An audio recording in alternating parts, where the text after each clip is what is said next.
भगवान से क्या मांगू? एक बार किसी देश का राजा अपनी प्रजा का हालचाल पूछने के लिए गांवों में घूम रहा था। घूमते घूमते उसके कुर्ते का बटन टूट गया। उसने अपने मंत्री को कहा कि इस गांव में कौन सा दर्जी है जो मेरे बटन को सिल सके। उस गांव में सिर्फ एक ही दर्जी था जो कपड़े सिलने का काम करता था। उसको राजा के सामने ले जाया गया। राजा ने कहा कि तुम मेरे कुर्ते का बटन सी सकते हो? दर्जी ने कहा यह कोई मुश्किल काम थोड़े ही है। उसने मंत्री से बटन ले लिया। धागे से उसने राजा के कुर्ते का बटन फौरन टांक दिया। क्योंकि बटन भी राजा का था, सिर्फ उसने अपना धागा प्रयोग किया था। राजा ने दर्जी से पूछा कि कितने पैसे लूं? उसने कहा, महाराज रहने दो, छोटा सा काम था। उसने मन में सोचा कि बटन राजा के पास था, उसने तो सिर्फ धागा ही लगाया है। राजा ने फिर से दर्जी को कहा कि नहीं नहीं, बोलो कितने दूं? दर्जी ने सोचा कि 2 रुपए मांग लेता हूं।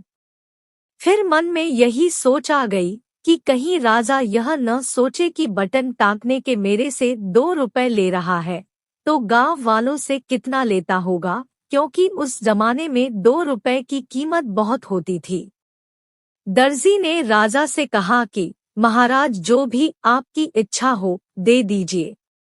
अब राजा तो राजा था, उसको अपने हिसाब से देना था, कहीं देने में उसकी इज्जत खराब न हो जाए।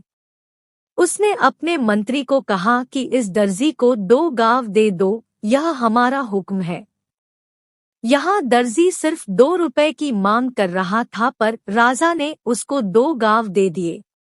इसी तरह जब हम प्रभु पर सब कुछ छोड़ते हैं तो वह अपने हिसाब से देता है, और मांगते हैं तो सिर्फ हम मांगने में कमी कर जाते हैं। देने वाला तो पता नहीं क्या देना चाहता है अपनी हैसियत से, और हम बड़ी तुच्छ वस्तु मांग लेते हैं।